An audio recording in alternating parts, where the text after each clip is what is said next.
নমস্কার বন্ধুরা, আমার কিচেনে সবাইকে স্বাগত জানাই। আমি আজকে করে দেখাবো বাটা মাছের ঝাল। এই যে দেখুন, আর এই রান্নাটি খুব কম সময়ে হয়ে যায় এবং খেতেও ভালো লাগে। তো এর জন্য আমি নিয়ে নিয়েছি বাটা মাছ, 3টি বড় সাইজের বাটা মাছ কেটে এরকম করে ধুয়ে নিয়েছি। আর বড় জন্য মধ্যে এরকম করে কেটে দিয়েছি যাতে করে তেল মশলা ঢোকে। এখন হলুদ আর লবণ দিয়ে মাছটাকে মেখে নিচ্ছি।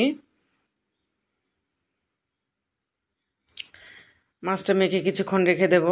এদিকে নিয়ে নিয়েছি বড় সাইজের একটা পেঁয়াজ নিয়েছি, কিছুটা ঝুরি করে রেখেছি, আর অল্প একটু বেটে নিয়েছি কাঁচা লঙ্কা চেরা, শুকনো লঙ্কার গুঁড়ো, জিরে গুঁড়ো আর আদা বাটা।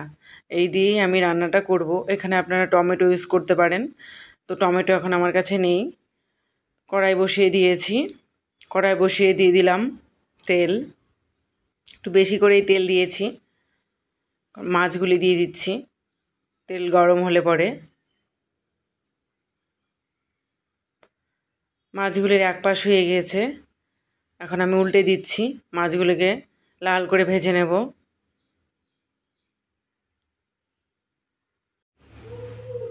লাল করে ভেজে নিয়েছি, দুপাশই হয়ে গিয়েছে। এখন আমি মাছগুলিকে নামিয়ে নিব। মাছগুলি নামিয়ে নিয়েছি। এখন ওই তেলে আর তেল দেব না, একটু তেল আমি কমিয়ে রেখেছি।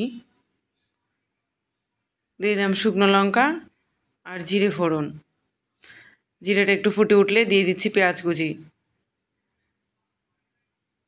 পেঁয়াজ কুচিগুলোকে দিয়ে আমি একটু ব্রাউন করে ভেজে নেব।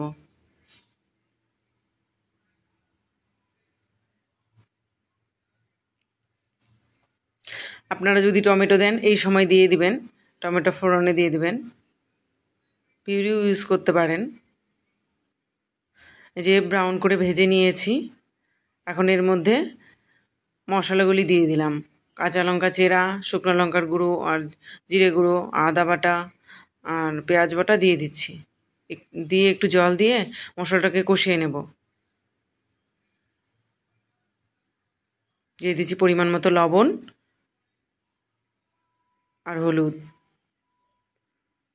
খুব কম সময়ে এই রান্নাটি হয়ে যায়, বেশি সময় লাগে না।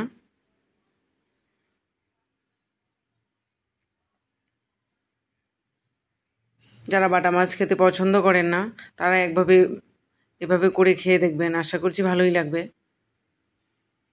কষানো হয়ে গিয়েছে, এখন দিয়ে দিচ্ছি জল। আমি গরম জল দিয়ে দিয়েছি।